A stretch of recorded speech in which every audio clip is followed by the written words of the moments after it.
Hi everyone, thank you for joining us for today's lunchtime talk. Now we were originally hoping to do this talk today at the Millennium Gallery in person, but we are doing it virtually instead. So thank you for everybody who's joining us virtually. I do have to stress though that Millennium Gallery is still open and we have lots of COVID measures in place to make sure any in-person visits are as safe as they possibly can be. The number of visitors in the building has been reduced, the cleaning's been improved, the ventilation system's been significantly overhauled, among many other things. And today we're going to be talking about the Lines of Beauty exhibition, which is open at the Millennium Gallery until the 1st of November. Because of the very fragile condition of these drawings, they're not very often displayed all at once in one exhibition. So it's been a real privilege to host the exhibition. And if you haven't seen it yet, I would highly recommend that you do before it's too late.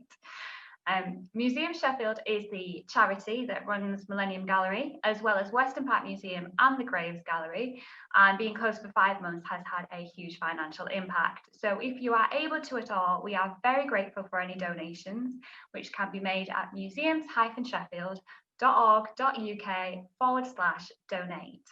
Now, I'm delighted to be joined today by Professors Angie Hobbs and Cathy Shrank from the University of Sheffield.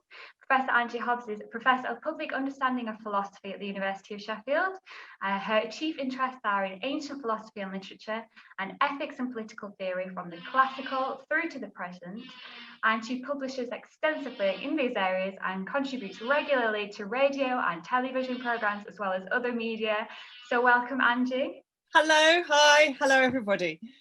And I'd also like to say welcome to Professor Cathy Shrank, who is Professor of Tudor and Renaissance Literature at the University of Sheffield. She has published very widely on this period, and a theme which runs through much of her work is how the 16th and 17th century responded to and reworked classical culture, which connects to the topic of today's talk. So hello as well to Cathy. Hi. If you have any questions for either of our speakers, we are live right now, and we will be answering questions at the end. So do pop your questions in the Facebook comments box below and we will answer those at the end of the talk. And without further ado, I'd like to welcome again Professors Angie Hobbs and Cathy Shrank. Thank you so much for joining us today. And I will pass over to you to begin today's lunchtime talk. Well, hello, and thank you so much. And it's absolutely lovely to be with you all today. And I just hope that the next time that we meet, it can be in person. Now, I would like to explore the way that some of the Chatsworth drawings use and interpret classical depictions of eros, erotic love. So it makes sense to say a little first about how eros is portrayed in the mythology and literature of ancient Greece and Rome. And I think for our purposes, there are two main approaches. In the first, eros is seen as something dangerous, as invasive and all-consuming, something that conquers reason and against which we are defenseless. If we could have the first slide, please. Do we have a slide?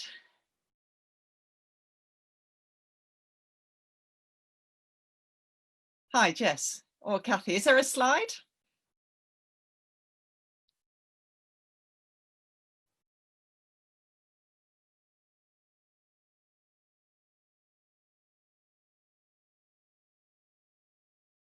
Hi, we'll be with you shortly.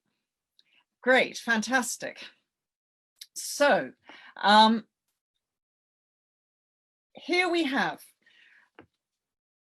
eros as something that's really dangerous. And for instance, in the Greek poet Sappho, born on Lesbos about 630 BCE, she writes, "Once again, eros drives me on, that loosener of limbs, bittersweet creature against whom nothing can be done. And even the gods can be overwhelmed. Only a fool would try conclusions with the god of love. Love has his own way with the gods themselves," writes Sophocles in his drama, The Women of Trachis. And this overwhelming eros can be highly destructive. Phaedra's passion for her stepson Hippolytus, for instance, leads her to commit suicide in Euripides's play, a suicide rather elegantly depicted here by Cabanel. So with all this in mind, let's look at this beautiful and highly deceptive drawing in the Chatsworth collection by Claude Lorrain, Diana and Callisto.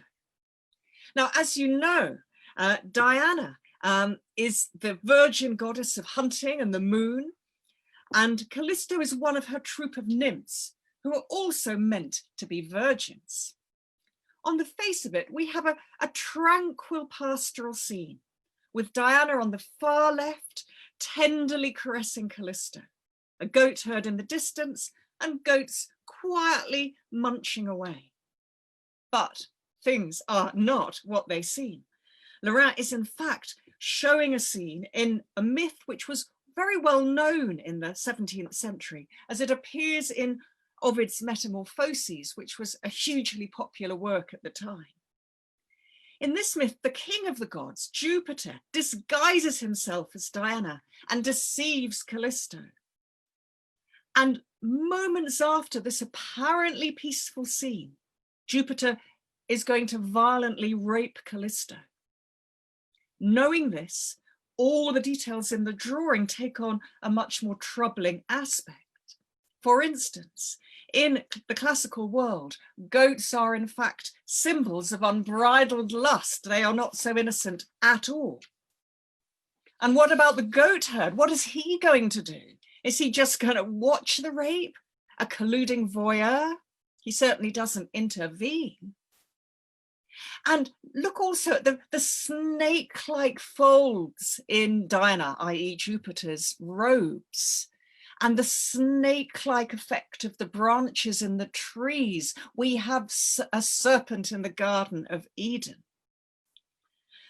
And things get even worse after this for poor Callisto. She becomes pregnant after the rape. And when the goddess Diana finds out, Diana furiously expels Callisto from the troupe of nymphs. Callisto then goes on to give birth to a son, Arcas. And when Jupiter's wife, Juno, discovers this, she is so jealous that she transforms Callisto into a bear. So again, it's Callisto being punished, even though she is the innocent party here. Now, her son Arcas grows to manhood and he goes hunting in a forest and he espies a bear and he's about to shoot it, not knowing, of course, that it's his mother, when Jupiter, a bit late you might think, but Jupiter now finally intervenes and he saves Callisto by transforming her again, this time into a constellation of stars, the Ursa Major. So Lorrain's drawing here is, if you like, the deceptive calm before the storm. Desire is about to erupt violently, and there must be retribution. But the retribution is going to be paid not by Jupiter, the rapist, but by the innocent victim, Callisto. So it's definitely an image about the policing of desire and of how difficult that is in practice. And it also touches on a theme I'm going to return to later, which is the power of desire and the consequences of desire to transform us. Now, this attempt to control desire and chastise its refusal to be controlled is also the theme of the second drawing I want to look at. And this is Guercino's Venus scolding Cupid.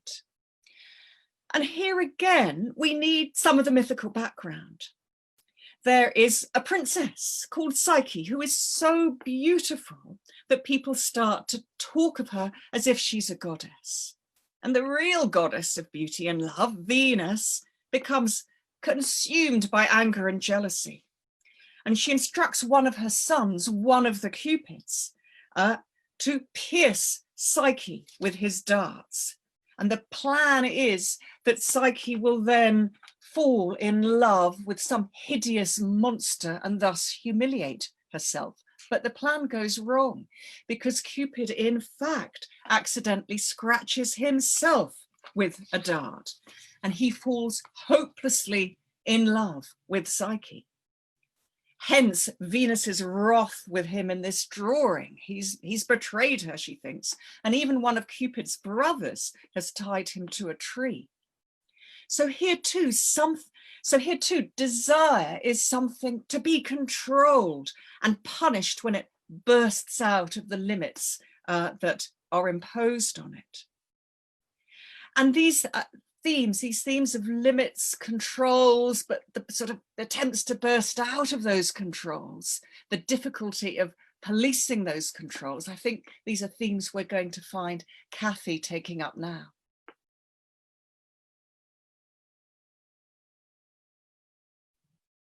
Hi, so I'm going to move on to return to the idea of Diana in this picture. Pietro Testa's Diana as a huntress, and Angie's already drawn attention to the kind of dark sides of Diana's response to desire when it gets out of control. And I think those darker elements of Diana are also evident in this sketch here on the slide. So Diana is there sort of in the center of the picture.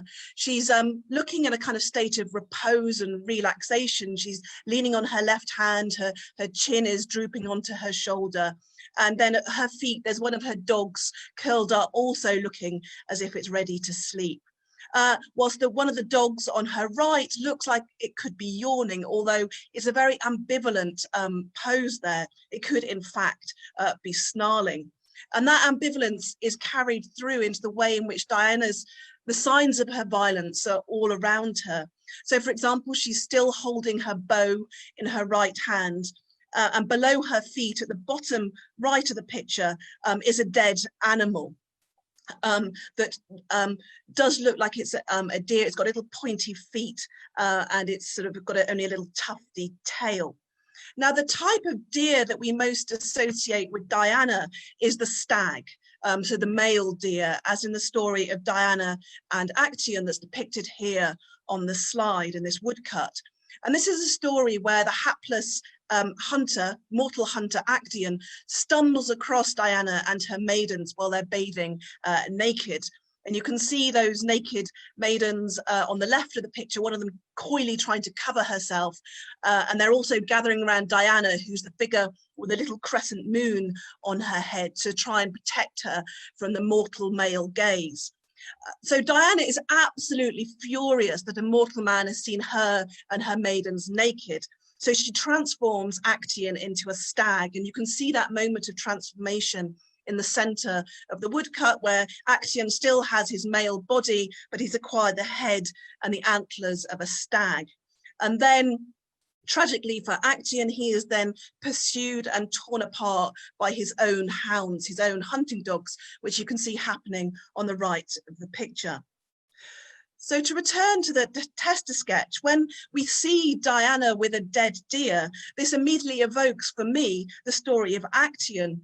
But here there's a twist, because this deer has no horns. It's a female deer, a doe. And one of the dogs, the dog that's kind of very sort of only just in outline on the far right of the picture, seems to be nosing or nuzzling the dead or dying deer.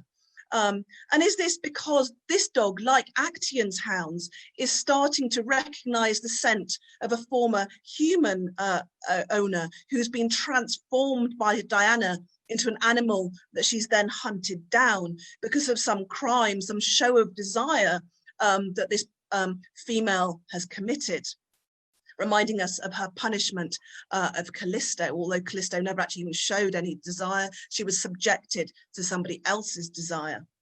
And desire does threaten the edges of this picture. So even though Diana is there in the center, she's surrounded by images that evoke a sense of sexual lust. So for example, there's that extremely phallic obelisk on the middle right of the picture. And then above all, right at the top, far left, we've got those wild horses this kind of naked male figure is trying to wrestle into submission. And horses are frequently used as a sign of uncontrollable lust in the art and culture of this period.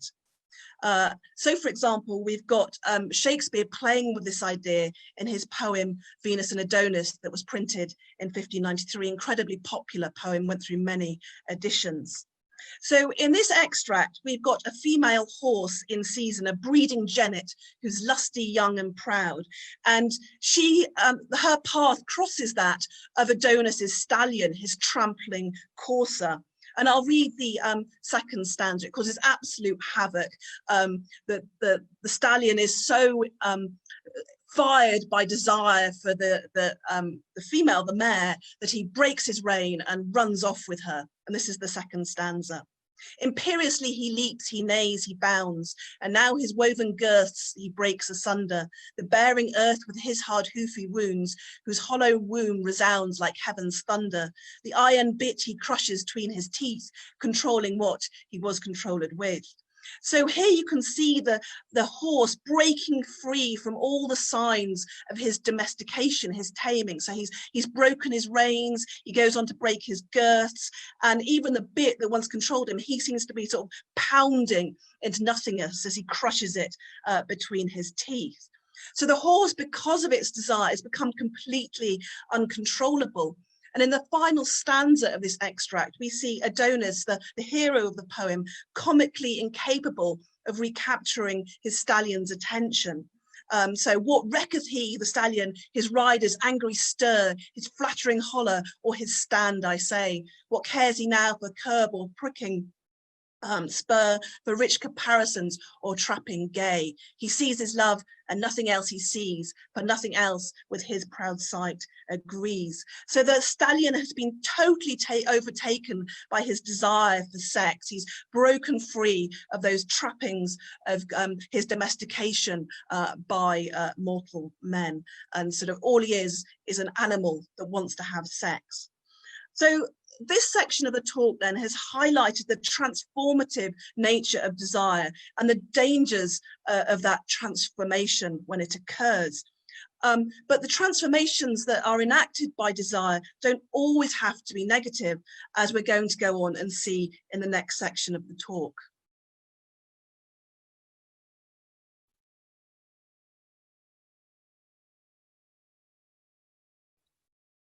Yes, indeed. So earlier we looked at how can we go back a slide? Thank you. Earlier we looked at how one classical approach to eros views it as something dangerous and destructive. But there is another classical approach which we particularly find in the Greek philosopher Plato in the 4th century BCE and in his Neoplatonist followers. And in this approach, eros is portrayed as something powerful and a beneficial force for transformation. It can transform one's vision of the beloved. Whatever one loves is most beautiful. Sappho again in fragment 16. But even more importantly, for Plato and his Neoplatonist followers, and I'm thinking of Plotinus, who was born about 205 in the Common Era, right up to Proclus, who's in the 5th century in the Common Era. So it's a long tradition. For Plato and his Neoplatonist followers, eros can also transform the lover and help him or her ascend the so-called ladder of love from the human to the divine realm. Now, this image of a ladder of love comes from Plato's dialogue on erotic love and beauty, the Symposium, in a speech given by a fictional priestess called Diotima. One must always move upwards for the sake of that beauty I speak of, using other things as steps, in order that one may finally know what beauty is itself. And here we have the fictional Diotima portrayed by Simla, looking very authoritative. And even though she is fictional, it always gives me great pleasure that Plato gives one of the most profound and important speeches in all his works to a woman. Now, the idea is that one first falls in love with a beautiful body and then channels that erotic energy and diverts it onto even more abstract objects until finally we are granted a vision of the perfect, eternal form of beauty. And it's a journey that was later adapted by Christian writers, such as John of Climacus in his Ladder of Divine Ascent in the 8th century in the Common Era. Now, we don't get this more positive classical take on Eros very much in the Chatsworth drawings, which I find interesting in itself. But we do get this take, not far away at all, in the little castle at Bolsover, in the wall decorations commissioned in the 1620s by William Cavendish, a cousin of the Chatsworth Cavendishes. When you first walk into the anteroom on the ground floor, I think we're about to see, here we go. Yes, so now first of all, you see a serene temple, which seems to point you upwards on your journey to heaven or classical Elysium. But when you turn around, you are struck by the very voluptuous celebrations of sensual, physical, earthly love. And the question is, what is the role of physical love in your spiritual ascent? Do you have to give it up? And the answer at Bolsover anyway, though I think not in Plato's Symposium, but at Bolsover, the answer appears to be no, you don't have to give up physical earthly love. Because, and how do I come to this conclusion? Well, when you reach the top floor, you find at Bolsover, you find 2 rooms of equal size, the heaven closet, and as we can see here, the Elysium closet. I'm afraid we don't know the artist of any of the wall paintings at Bolsover. Elysium, of course, being the heaven of ancient Greece and Rome. And the artist, whoever they are, they appear to be playing around with the mythical idea of a dual Venus, a heavenly Venus and an earthly one.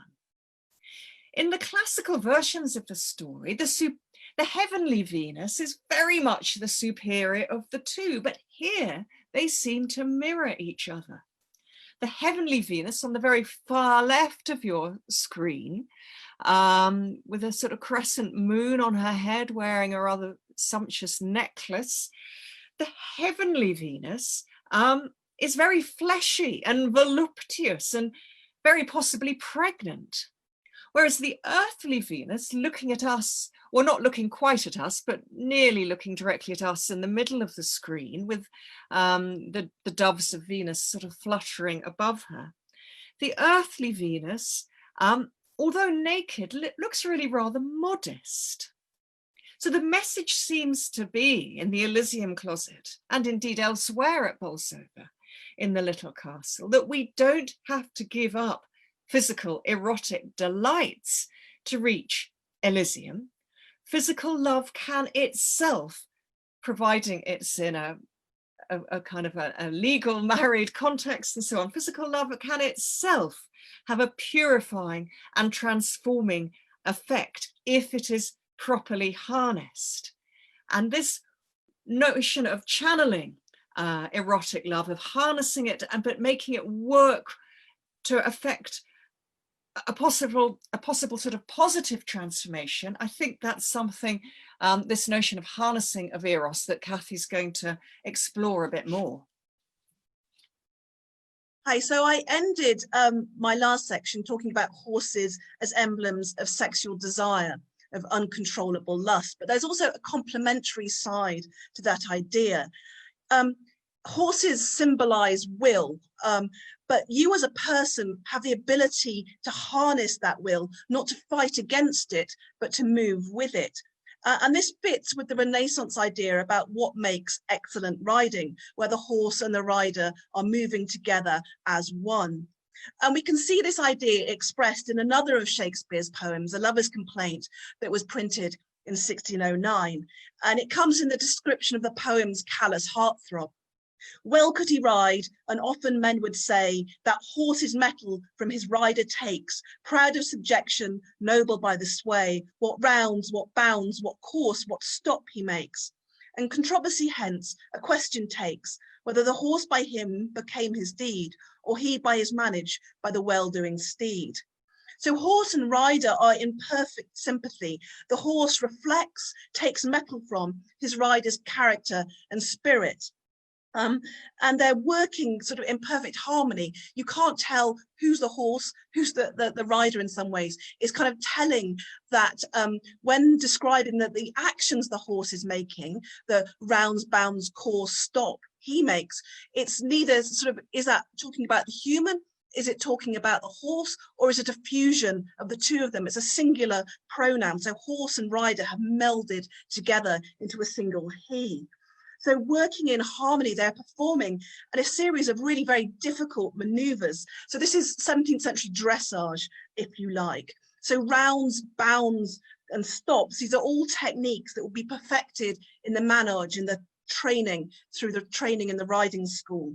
And bounds or leaps are a particularly difficult maneuver that require both skill and a highly trained horse. So in this extract here, the horse and rider are so in tune with each other that it's unclear whether the horse or the rider is responsible for the skill that together they both display. So this is a very different perception of equine energy. It's something to work with, not fight against. And it's telling that we once again get that word that indicates sort of the power of the horse in the bounds. If you remember back to the earlier extract where you had Adonis's horse, its energy, its lust was displayed partly through the bounds that it makes.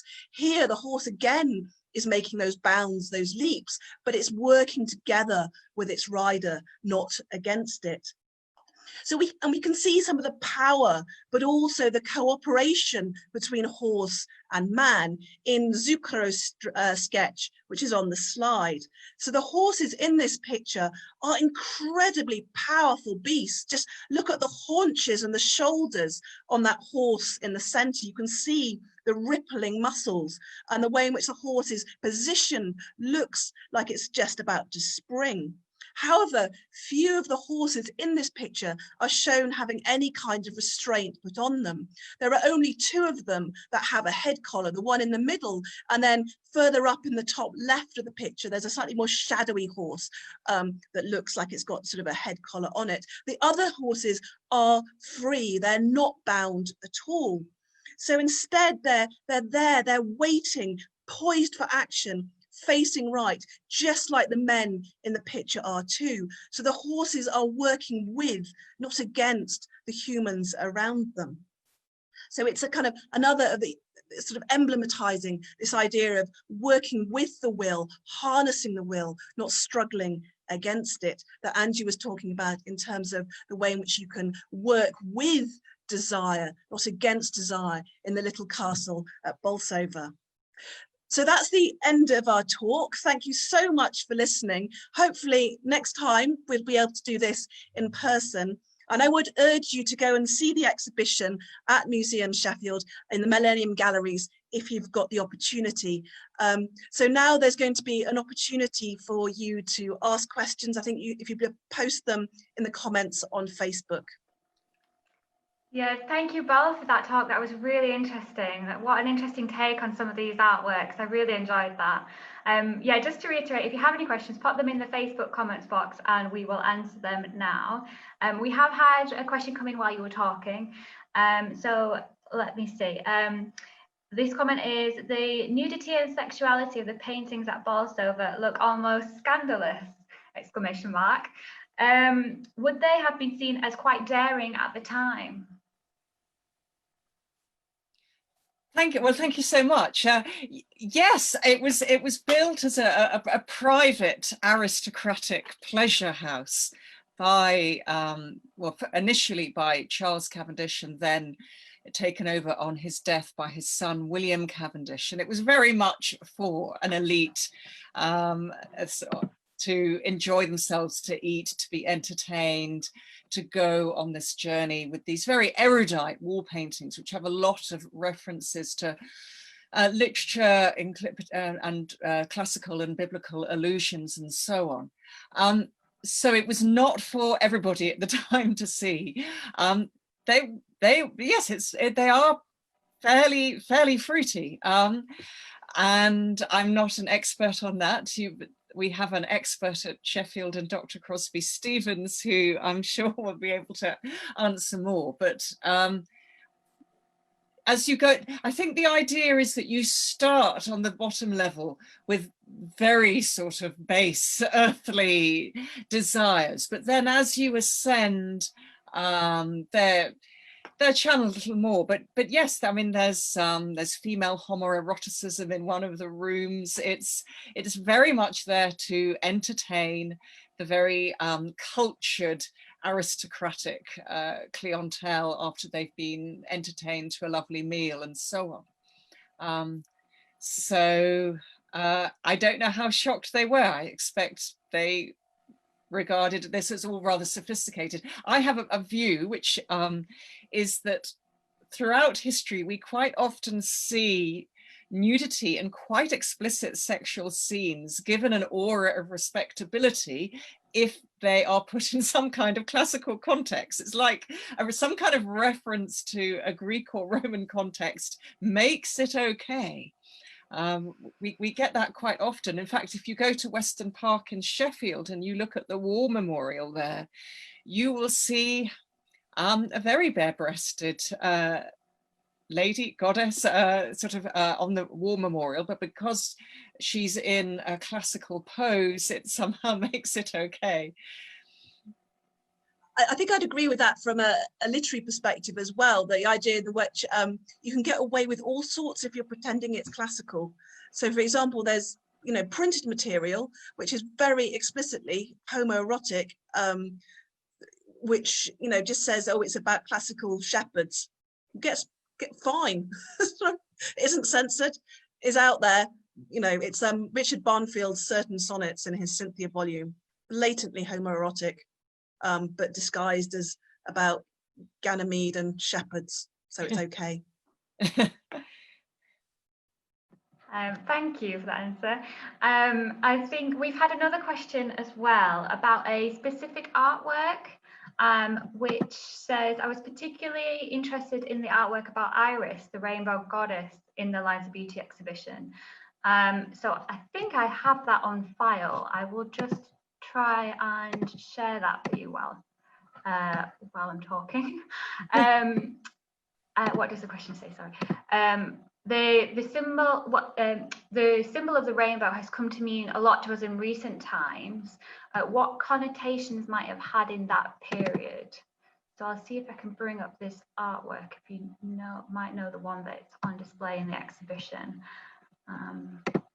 Sorry, bear with me. So I could make a start. So I suppose they're obviously sort of there's the Judeo-Christian tradition where the rainbow is how we perceive it as a sign of God's promise. It's a kind of peace. So it's the rainbow sort of after the flood. It's a kind of sign of God's kind of covenant to people. So connected then with the dove that brings back the olive branch.